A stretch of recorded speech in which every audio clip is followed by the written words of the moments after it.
السلام علیکم میرے محترم عزیز دوستو آج ہم آپ کو بتانے والے ہیں کہ ایک بہت ہی بڑے مولانا صاحب کی قبر سے ایک لڑکی باہر نکلی۔ دوستو یہ بھلا کیسے ممکن ہے اور یہ کیسے ہو سکتا ہے؟ مولانا صاحب کی قبر سے لڑکی کیوں نکلی؟ یہ سب جاننے کے لیے ویڈیو کو اینڈ تک ضرور دیکھیں۔ دوستو مکہ مکرمہ میں ایک عالم دین کا انتقال ہو گیا۔ انہیں مسلمانوں کے ایک قبرستان میں دفن کر دیا گیا۔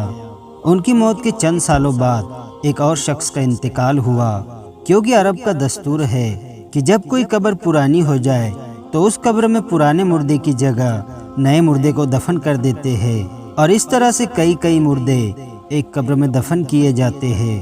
لہٰذا اس شخص کو دفن کرنے کے لیے مولانا صاحب کی قبر کو کھولا گیا تاکہ نئے مردے کو اس قبر میں دفن کیا جائے۔ تو قبر کھولتے ہی ایک عجیب و غریب منظر سامنے آ گیا تھا۔ اس قبر میں عالم صاحب کی لاش کی بجائے ایک نہایت ہی خوبصورت لڑکی کی میت تھی، اور وہ لڑکی کسی یورپین کنٹری امریکہ یا فرانس کی معلوم ہوتی تھی۔ سب لوگ بہت زیادہ حیران ہوئے، اور تھوڑی ہی دیر میں یہ خبر پورے علاقے میں پھیل گئی کہ فلاں عالم صاحب کی قبر میں ان کی میت کی جگہ ایک لڑکی کی لاش ہے۔ دور دور سے لوگ یہ منظر دیکھنے کے لیے وہاں پہنچ گئے۔ دوستو جب یہ خبر پھیلنے لگی کہ عالم صاحب کی قبر سے لڑکی نکلی ہے تو آس پاس کے لوگ وہاں جمع ہونے لگے۔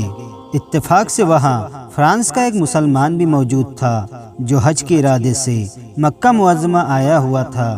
اس نے جب اس لڑکی کی صورت دیکھی تو کہا، میں اس لڑکی کو جانتا ہوں، یہ فرانس کی رہنے والی ہے۔ اس کا پورا گھر عیسائی ہے، لیکن یہ خفیہ طور پر چپکے سے مسلمان ہو گئی تھی۔ اس نے مجھ سے ہی اسلام کی کچھ کتابیں پڑھی تھی، پھر کچھ دنوں کے بعد یہ بیمار ہو کر مر گئی۔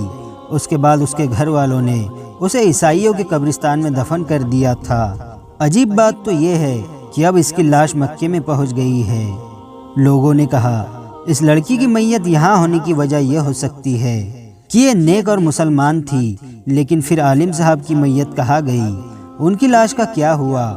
کسی نے کہا کہ ہو سکتا ہے ان کی لاش اس لڑکی کی قبر میں چلی گئی ہو۔ فرانس کے مسلمان نے کہا کہ میں کچھ دنوں میں حج سے فارغ ہو کر اپنے ملک جا رہا ہوں، میں اس کے گھر والوں سے مل کر اس کی قبر کشائی کر کے دیکھوں گا کہ آخر معاملہ کیا ہے، یعنی اس لڑکی کی قبر کھول کر دیکھوں گا کہ آخر ماجرا کیا ہے۔ لوگوں نے کہا ٹھیک ہے، اور ان لوگوں نے ایک آدمی کو اس کے ساتھ بھیج دیا۔ اس آدمی نے اپنے ملک جا کر اس لڑکی کے گھر والوں سے سارا واقعہ بیان کر دیا، تو لڑکی کے گھر والے یہ سن کر بہت حیران ہوئے۔ چنانچہ حقیقت کو جاننے کے لیے انہوں نے لڑکی کی قبر کھولی تو لڑکی کے تابوت میں اس عالم صاحب کی میت تھی جو مکے میں دفن کیے گئے تھے۔ وہ لوگ بہت حیران اور پریشان ہوئے کہ آخر ماجرا کیا ہے۔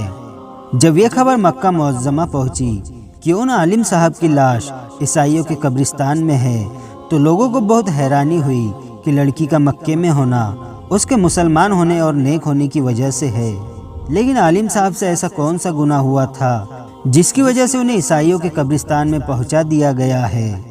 چنانچہ جب ان کی بیوی سے پوچھا گیا کہ تیرے شوہر میں ایسی کون سی بات تھی جو اس کے ساتھ یہ معاملہ پیش آیا ہے، تو عالم صاحب کی بیوی نے کہا، میرا شوہر تو بڑا نیک اور نمازی انسان تھا، تہجد گزار تھا، قرآن شریف کی تلاوت کرنے والا تھا۔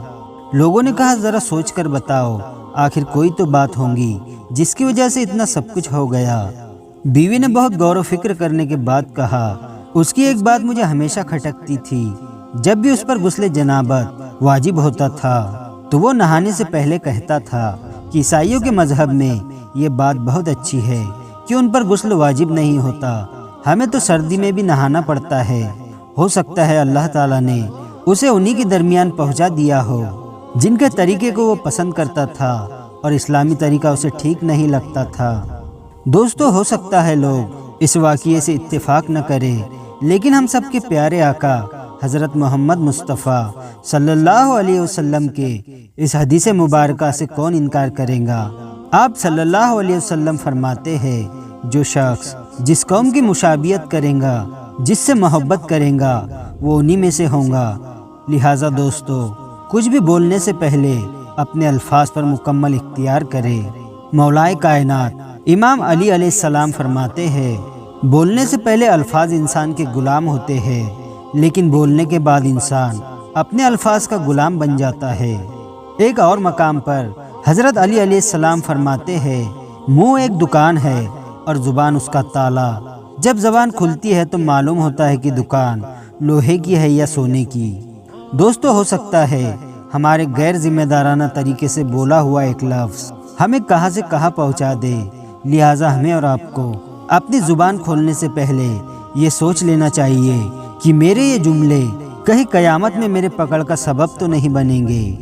اللہ رب العزت ہم سب کو اپنی زبان کا صحیح استعمال کرنے کی توفیق عطا فرمائے، آمین یا رب العالمین۔ تو دوستو، آج کی ویڈیو آپ کو کیسی لگی ہمیں کمنٹ کر کے ضرور بتائیں، اور ویڈیو کو لائک اور اپنے دوستوں کے ساتھ شیئر ضرور کریں۔